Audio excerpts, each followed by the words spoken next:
ఇరాన్కి అమెరికాకి యుద్ధం జరుగుతుంది. విశాఖ నుంచి వెళుతున్నటువంటి ఒక యుద్ధ నౌకని అమెరికాకి సంబంధించిన సబ్మెరైన్ కొట్టేసింది. సుమారు 100 మంది దాకా మరణించారంట. 85-86 నిన్న ఒక 40-45 మంది గాయపడితే వాళ్ళని ట్రీట్మెంట్ ఇచ్చే పనిలో ఉన్నారు. కొంతమంది చనిపోయారేమో అంటున్నారు. అంటే ఎంత ప్రమాదం జరుగుతుందో ఒకసారి ఆలోచించండి. యుద్ధం జరిగితే అది నరకమే. ఇప్పుడు ఏ దేశంలో యుద్ధం జరిగినా ఆ దేశానికి నరకమే. అమెరికాకి నరకమే, ఇరాన్కి నరకమే, ఇజ్రాయెల్కి నరకమే. అమెరికాలో ఉన్నటువంటి యుద్ధ సైనికులైతే మేము యుద్ధంలో పాల్గొనలేము, మా ప్రాణాలు పోతున్నాయి అని చెప్పి ఈ యుద్ధాన్ని వ్యతిరేకించి వెళ్ళిపోయేటువంటి పరిస్థితి, వెళ్ళిపోతా అంటున్నారంట. ఇరాన్ లో కూడా అదే పరిస్థితి, ఇజ్రాయెల్లో కూడా అదే పరిస్థితి. మరి ఎందుకు యుద్ధం అంటే యుద్ధం భవిష్యత్తు తరాల కోసం అని చెప్తా ఉన్నారు, కానీ ప్రజెంట్ తరాలని నాశనం చేస్తూ ఉన్నారు. ప్రస్తుతం మనుషులు బ్రతకలేని పరిస్థితి. ఇరాన్ లో నిన్న ఒక మిసైల్ దాడి జరిగింది. దానిలో 165 మంది స్కూల్ పిల్లలు చనిపోయారు, అందరూ బాలికలే. ఎంత దారుణమైన ఘటన ఇది. 165 మంది, సుమారు 165 మెంబర్స్ కి ఒకే ప్లేస్ లో సమాధి చేశారు. ఇప్పుడు ఈ యుద్ధ నౌక అంటే జరుగుతున్నటువంటి పరిణామాలన్నింటినీ మనం ఒకసారి దృష్టిలో పెట్టుకుంటే అమెరికా విపరీతమైనటువంటి అపనిందలను మూట కట్టుకుంటుంది.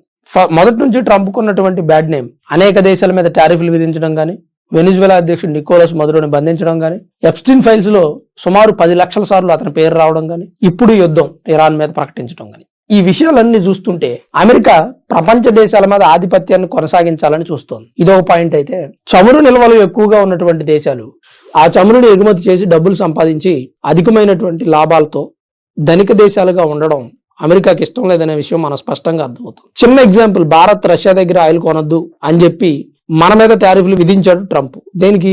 రష్యా డెవలప్ అవుతుందని.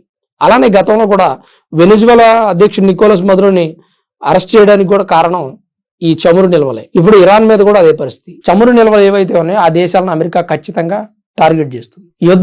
యుద్ధం నరకం అని అన్నాను కదా. యుద్ధం ఎందుకు నరకం అంటే మనకి కనిపించేటువంటి విషయాలు వేరు. Iran supreme leader Ayatollah Khamenei దుర్మార్గుడా, రాక్షసుడా, మంచివాడు కాదా, ఆ దేశ ప్రజలను ఇబ్బంది పెట్టాడా, ఆ దేశ ప్రజలు అతను దిగిపోవాలని కోరుకున్నారా, చనిపోవాలని కోరుకున్నారా, ఇవన్నీ ఆ దేశంలో ఉన్నటువంటి ప్రజల ఆలోచనలు. కానీ బయట ఉన్నట్టు షియా ముస్లింస్ కి తనొక వీరుడు, ధీరుడు, హీరో, మత గురువు, గొప్ప వ్యక్తి, పరలోకానికి దారి చూపించేటువంటి వ్యక్తి, దేవుడు పంపించిన వ్యక్తి. సరే, ఇవి రెండు విషయాలు వాళ్ళ మతానికి సంబంధించినటువంటి అంశాలు. మరి అతను ఎందుకు చనిపోయాడు, అతన్ని ఎందుకు కాపాడలేదు ఎవరు అంటే ఛాన్స్ లేదు. ఇక యుద్ధం జరుగుతున్నటువంటి సందర్భంలో 2 దేశాలకు యుద్ధం జరిగితే ఎవరో ఒకరు చావాల్సింది. ఖమేనీ చనిపోయాడు. ఇప్పుడు ఖమేనీ చనిపోయిన తర్వాత ఇరాన్ దేశానికి సుప్రీం లీడర్ ఎవరు? అతని కొడుకుని ఇప్పుడు సుప్రీం లీడర్ని చేసి పనిలో పడింది ఇరాన్. అతని కొడుకు పేరు మోజ్తబా ఖమేనీ. ఈ మోజ్తబా ఖమేనీకి సుమారు 56 సంవత్సరాలు ఉంటాయి. అతని పర్సనల్ లైఫ్ కూడా చాలా బాధాకరంగా ఉంటుంది. ఏంటంటే అతనికి ఏదో లైంగిక సమస్యలు ఉండడం వల్ల పిల్లలు పుట్టకపోతే లండన్ వెళ్ళి 2-3 సార్లు ట్రీట్మెంట్ చేయించుకున్నాడంట. చాలా సార్లు అలా ట్రీట్మెంట్ చేయించుకున్న తర్వాత ఆ ట్రీట్మెంట్ సక్సెస్ అయ్యి ఈ మధ్యన ఒక బాబు కూడా పుట్టాడంట. ఆ బాబు తన భార్య, అమ్మ, నాన్న, అలాగే చెల్లి, బావ వాళ్ళు కూడా ఈ ఇజ్రాయెల్ చేసినటువంటి దాడిలో 49 మంది చనిపోయారని చెప్పుకున్నాం కదా, వాళ్ళల్లో వీళ్ళు కూడా ఉన్నారు, వాళ్ళు కూడా చనిపోయారు. ఇప్పుడు ఈ మోజ్తబా ఖమేనీని ఆ దేశానికి సుప్రీం లీడర్ అని చేస్తానంటున్నారు. చేస్తే ఇంకొక పెద్ద సమస్య ఉంది. సుప్రీం లీడర్ ఎవరైతే అవుతారో అతన్ని కూడా చంపేస్తామని అమెరికా ప్రకటించింది. ఒకసారి ఆలోచించండి ఎంత దారుణంగా ఉంటుందో పరిస్థితి. ఇరాన్లో ఉన్నటువంటి ప్రజలు ప్రాణాలు గుప్పెట్లో పెట్టుకొని బ్రతుకుతూ ఉన్నారు. ఎందుకంటే వీళ్ళు ఆ ఇరాన్కి సంబంధించినటువంటి ప్రభుత్వాధికారులను చంపేటువంటి నేపథ్యంలో మిగిలిన అమాయక ప్రజలు కూడా చనిపోతూ ఉన్నారు. ఎగ్జాంపుల్, 165 మంది అమాయక పిల్లలు చనిపోవడం. వాళ్ళు ఏం పాపం చేశారు? పాపం అపశోభం తెలియదు వాళ్ళకి, ప్రభుత్వాలు తెలియదు, చట్టాలు తెలియదు, ఖమేనీని ఎందుకు చంపుతున్నారో తెలియదు, అమెరికా ఎందుకు దాడి చేస్తుందో తెలియదు, ఇజ్రాయెల్ అమెరికా ఒకటే ఎందుకు అయ్యో తెలియదు, గల్ఫ్ కంట్రీస్ అన్ని కలిసి ఆ 2 దేశాలకు ఎందుకు సపోర్ట్ చేస్తున్నాయో తెలియదు. ఇలాంటి పరిస్థితి. చరిత్ర ఎవరికైనా తెలియకపోతే ఎందుకు చనిపోతున్నాం అనేటువంటి స్థితిలో తెలియకుండా చనిపోతారు. మేబీ వాళ్ళకి అంతవరకు దేవుడు ఇచ్చాడు, మనం ఏం చేయగలుగుతాం? ఇప్పటికే కేంద్ర ప్రభుత్వం గల్ఫ్ కంట్రీస్ లో ఇరుక్కున్న వాళ్ళందరినీ, భారతీయుల్ని సేఫ్ గా భారతదేశం తీసుకొస్తా ఉంది. అఫ్కోర్స్ కొంతమంది తీసుకొచ్చినందుకు నరేంద్ర మోదీకి థ్యాంక్స్ చెప్తా ఉన్నారు, కొంతమంది ఏమో అల్లాకి థ్యాంక్స్ చెప్తూ ఉన్నారు. ఈ వీడియోలు మనం ఆల్రెడీ చూసాం, దాని మీద గతంలో వీడియోలు కూడా చేసాం. అయితే ఇప్పుడు ఈ యుద్ధాన్ని ఆపగలిగేటువంటి వ్యక్తి ఎవరు? శాంతి చర్చల ద్వారా ఇప్పుడు దశాబ్దాలుగా ఇరాన్కి ఇజ్రాయెల్కి మధ్య కొనసాగుతున్నటువంటి యుద్ధం ఇది. ఇప్పుడు మన కళ్ళ ముందు కనిపించేటువంటి వినాశనం వేరు, అంతకుముందు కనిపించకుండా జరిగిన వినాశనం వేరు. సైలెన్స్ వార్ అది. అసలు తెలియదు ఎవరికి కూడా. కొంతవరకు ఐడియా ఉండుంటుంది, ఇంత బహిరంగంగా ఎప్పుడూ జరగలేదు. మేబీ ఇప్పుడు అమెరికాకి సపోర్ట్ చేసే దేశాలు అమెరికాకి సపోర్ట్ చేస్తే, ఇజ్రాయెల్కి సపోర్ట్ చేసే దేశాలు ఇజ్రాయెల్కి సపోర్ట్ చేస్తున్నాయి. అసలు ఈ గొడవ అంతా ఏంటి? దశాబ్దాలుగా ఇరాన్ ఇజ్రాయెల్ మీద ఎందుకు పగబట్టిందంటే యూదులు అనేవాళ్ళు లేకుండా చేయాలనేది ఇరాన్ ప్రయత్నం. ఒక జాతిని అంతం చేయాలనేటువంటి ఆలోచన ఇరాన్ది. మరి అలాంటి ఆలోచన ఉన్నటువంటి వ్యక్తి యుద్ధాన్ని కావాలని తన గుమ్మంలోకి పిలిచినట్టే కదా. ఇప్పుడు మన భారత్ ఉంది, మనం ఎవరి మీద యుద్ధానికి పోం, మనం ఎవరిని గెలకం. అసలు ప్రపంచ చరిత్రను తిరగేసినట్టయితే భారత్ ఏ దేశం మీద ఎప్పుడూ కూడా దండయాత్ర చేయలేదు, దురాక్రమణలకు పాల్పడలేదు, ఒక దేశాన్ని ఆక్రమించలేదు, పాలించలేదు. మన దేశం మీద ఎంతో మంది దాడులు చేశారు, దురాక్రమణలు చేశారు, పాలించారు, కానీ భారత్ ఎవరి మీద చేయలేదండి. అట్లని మన దేశం జోలికి వస్తే మన చేతనైనంత వరకు పోరాడాం. మన రాజులు గాని, మన స్వతంత్ర సమరయోధులు గాని, మొఘల్ చక్రవర్తుల మీద ఎదురుదాడి చేయడం కానీ, బ్రిటిష్ వాళ్ళ మీద తిరగబడ్డం కానీ, ఇట్లాంటి అనేక కార్యక్రమాలు మన దేశంలో జరిగాయి. కానీ మన దేశం ఎప్పుడు ఎవరి మీద దాడి చేయలేదు. అట్లనే ఇజ్రాయెల్ అనే దేశం అతి శక్తివంతమైన దేశం. మిసైల్స్ ఉన్నాయి, యుద్ధ పరికరాలు ఉన్నాయి, అణుబాంబులు ఉన్నాయి. వాళ్ళ దగ్గర లేనటువంటిది లేదు. ఇరాన్ అణుబాంబులు తయారు చేయకూడదని ఇజ్రాయెల్ చెప్తుంది, కానీ ఇజ్రాయెల్ దగ్గర ఉన్నాయి కదా. ఇజ్రాయెల్ దగ్గర ఎందుకు ఉన్నాయంటే అది మా రక్షణ కోసమని వాళ్ళు చెప్తారు.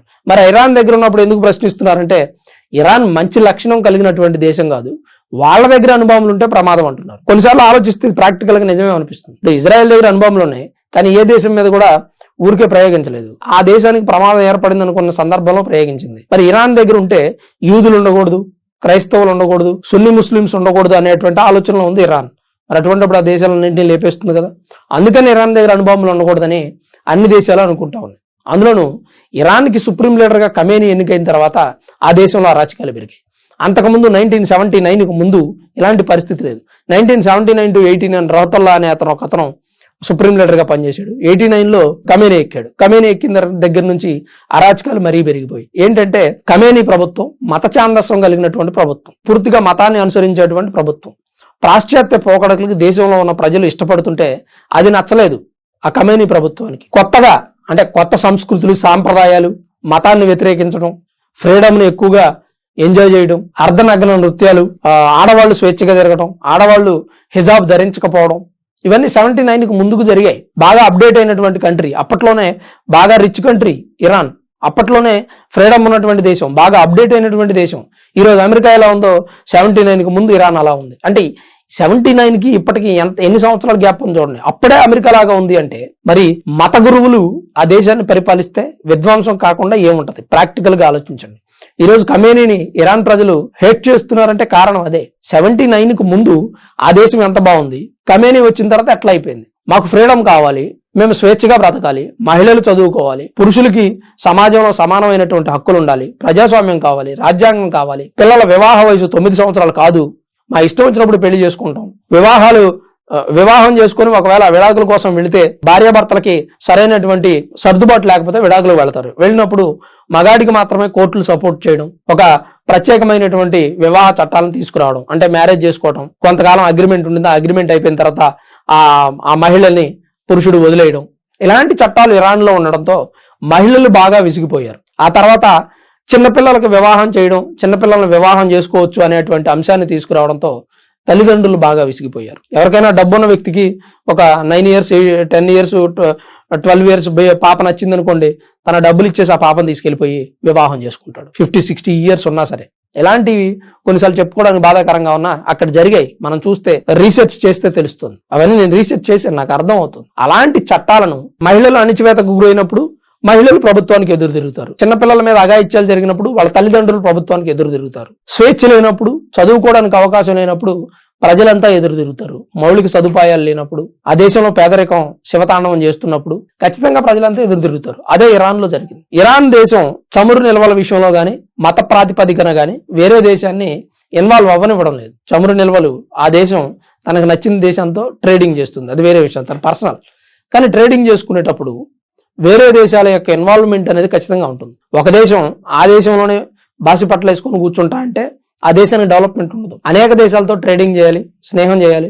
అఫ్కోర్స్ కొన్ని శత్రు దేశాలు కూడా ఉంటాయి, వాటిని కూడా ధైర్యంగా ఎదిరించగలగాలి. ఇరాన్ ఏమంటుందంటే ప్రత్యేకంగా మాది మత ప్రాతిపదికన నడిచేటువంటి దేశం, మాకు ప్రత్యేక నియమాలు ఉంటాయి. ఇజ్రాయెల్కి ఇరాన్కి ఇవాళ ఉన్నటువంటి విరోధం కాదండి, ఇది ఎప్పటి నుంచో ఉన్నటువంటి విరోధం.